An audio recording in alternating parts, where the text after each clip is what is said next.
Час и половина траеле проверките на полициската единица за антитероризам во собранието откако непознат се јавил на телефонскиот број 192 и пријавил дека има бомба. Се пребарувало низ целата собраниска зграда, а вработените денеска дошле на работа.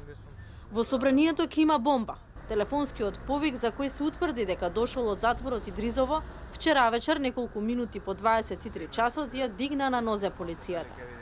Дојавата според извори на истрагата била од телефонската говорница сместена во старото приемно одделение во затворот во Идризово. Полицијата се уште го бара анонимниот јавувач, еден од вкупно 74-цата затвореници со полиберален престој, бидејќи вратите од внатре им се отворени и цело време имаат пристап до телефонот.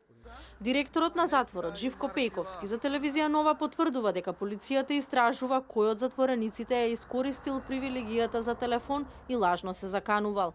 Вели дека во ходникот каде што е сместена говорницата нема камери заради заштита на човековите права. Ова е втора лажна дојава за бомба во период од неколку дена. Во петокот пијан граѓанин се закани дека ќе испали ракети кон владината зграда.